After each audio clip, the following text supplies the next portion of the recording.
Today we're going to talk about mentally preparing for giving birth, because as much as it's a physical thing, there's like a huge mental component. First of all, I'm not a professional. I'm someone who's given birth 4 times in 4 very different scenarios, and I'm about to have my 5th. I come from a naturally minded background, but I'm not afraid of drugs during birth. They have their place.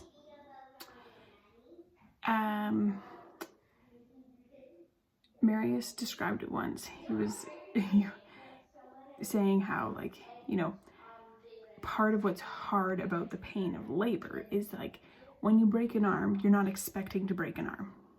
Like, it hurts a lot, but you're not expecting it. You're expecting labor, and that makes the anticipation worse.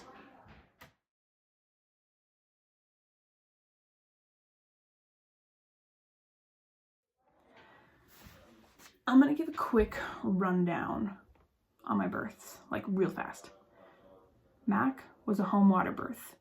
His was intense. My hips hurt because they were separating for the first time. But it was like 8 hours. It was a home water birth and it was done. I did not take it easy and I paid for it. My recovery was really rough. I ended up really sick a lot of times. Hamish was high risk, and he was born in a big hospital with like 12 people in the room, where I had to lay on my back, and I was sick with a really bad cold, and I was really stressed out from the high risk pregnancy, and my water broke, and then nothing happened. So then I was induced, and I didn't prioritize rest afterwards, and my mental health really suffered, and my physical health too.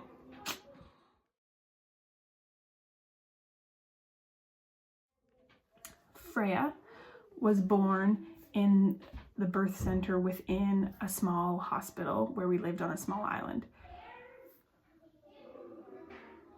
I had a pretty hard pregnancy physically, in terms of like I had a lot on my plate and I didn't rest enough, and I didn't seek any sort of chiropractor care. I was seeing an acupuncturist for things, but my body could have really used some help. She was 10 pounds.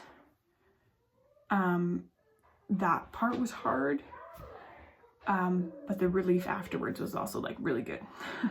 She was the first one that I had a week's bed rest afterwards, and it was night and day the difference it made in my postpartum health to take that break.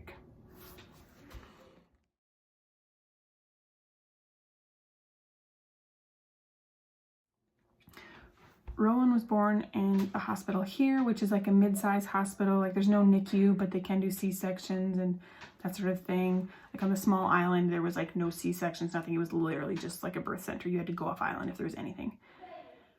Rowan's was really fast and furious, and we left the hospital a few hours later. And then I ended up with a sinus infection as a secondary infection of a cold I'd had the week before. So like that part made postpartum kind of rough. But the parts that gave birth felt really good. And mentally, I felt really good. And there was some rough parts to her postpartum, but I had that baseline of rest, and that makes a huge difference in my opinion.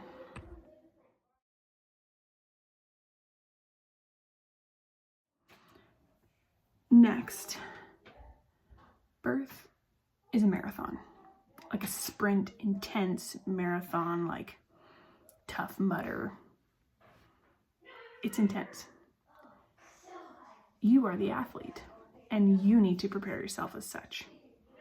This means, are you well hydrated with water, herbal teas, electrolytes? Don't just drink coffee because you're tired. Make sure you are a well hydrated person, focusing on this especially from 35, 37 weeks on.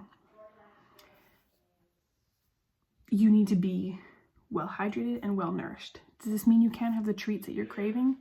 No, have the treats, but have the good food first, and then you get the treats. Make sure you are well nourished.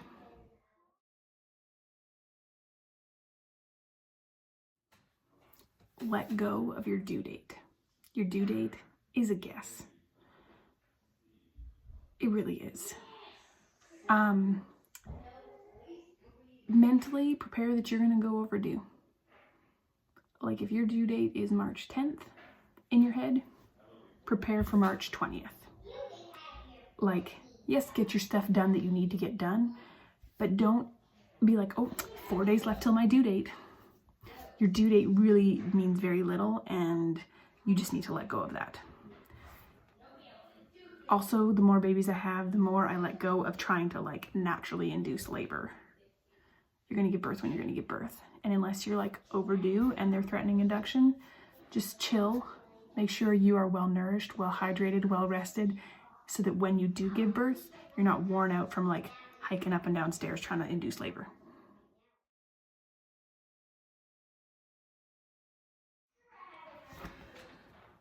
So, birth is a marathon,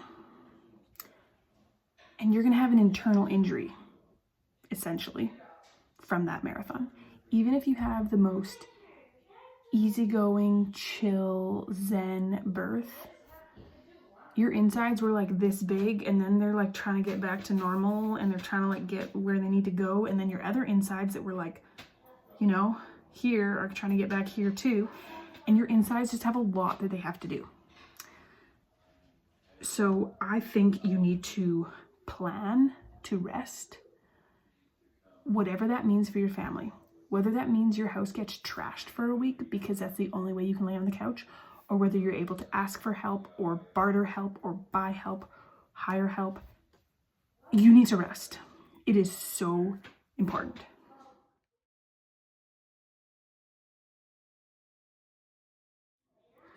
The births where I have prioritized resting, my mental, physical, emotional recovery postpartum and in the postpartum year is so much better. You are prioritizing your long-term mental, physical, emotional well-being by taking the week to take it easy. For me, that means that for that first week, I'm in bed or I'm on the couch. I'm allowed to take care of the baby. I'm allowed to, maybe get myself a little something to eat, but other than that, I'm taken care of. Is this a luxury? Yes and no. It takes a lot of work to figure out how to make this happen, and you have to figure that out. No one's going to do it for you. No one is going to advocate for you and make this happen. You have to make this happen for yourself.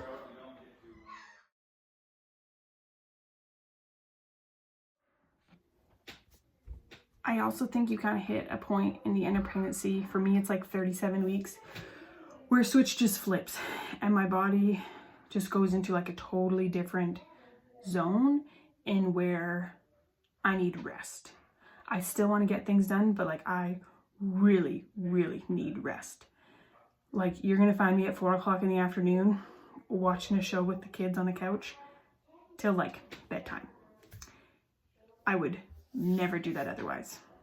I would be antsy. I would be getting up and doing things. But I hit a certain point in pregnancy where that's just what I need. And that I honor that because that's what I need.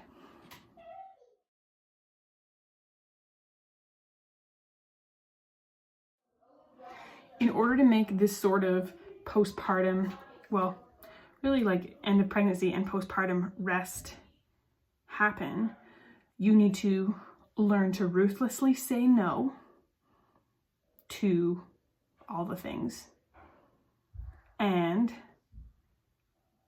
say yes to all the help you can. Don't be ashamed of someone coming and seeing your messy house. If someone is coming, offering to come and help, you say yes, okay? You say yes. If someone says, how can I help? You give them a tangible way they can help. This is your time to accept the help, okay? There's no need for you to be superwoman or to try to prove yourself here. Accept all the help you are offered.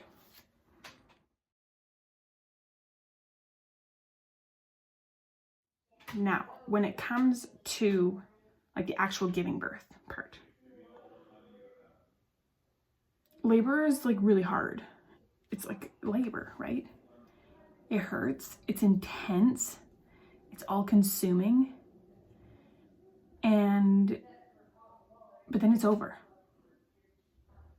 So for me, I try to think less about the like, oh, I have to give birth soon, and more about like that feeling of relief. And if you haven't given birth, you don't know this. When you give birth, the relief is, I just lay down on the bed and I'm like, so good. The relief is the best. So that's what I focus on. That is my like, how I'm gonna get from A to B. There's the relief at the end.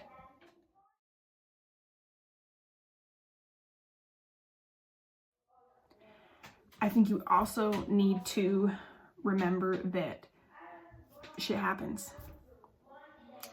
Interventions happen, C-sections happen, and those things just happen sometimes, and that sucks. But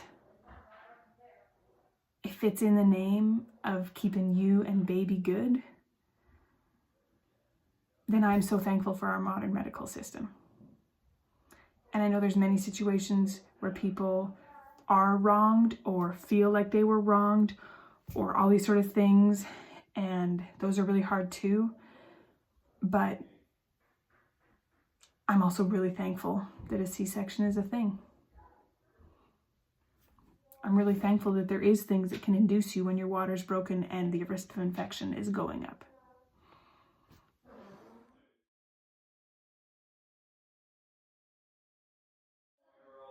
The last thing I'm going to talk about is the 4th trimester. So if you're not familiar with this concept, you know, you have the 3 trimesters of pregnancy, and then you have the 4th trimester, which is when you give birth for the next 3 months. Compared to other mammals and animals, humans are born very underdeveloped. Like, look at a calf that gets up within an hour or 2 and is running around by the end of the day. Like, humans are very underdeveloped. And babies need to be held. They are used to being held in your womb, gently rocked, white noise, all warm and safe, 24 hours a day. You have to continue that to a certain point to have a happy baby.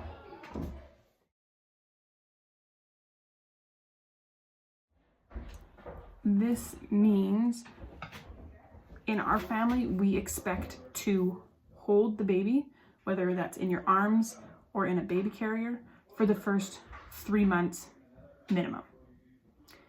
That is part of our expectation. And that means that, you know, whether it's me holding the baby or someone else holding the baby, there's always going to be someone whose job is simply to pretty much hold the baby.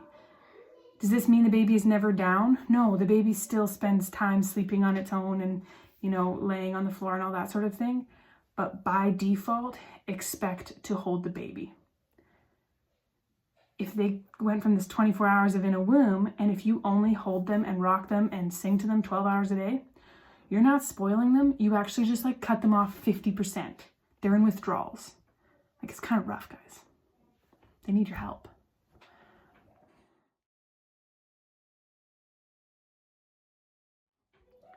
So I hope this was helpful. These are my ramblings as a mother about to give birth for her 5th time. And I just hope that wherever you're at in your journey and whatever, in having kids, whether you're done having kids or about to have your first kid or about to have your 10th kid, that you just give yourself lots of grace and you just take as good of care of yourself as you can and be an advocate for yourself, because no one else is going to advocate for you in the same way that you will. And I just really hope that I can help empower you guys to do that for yourself.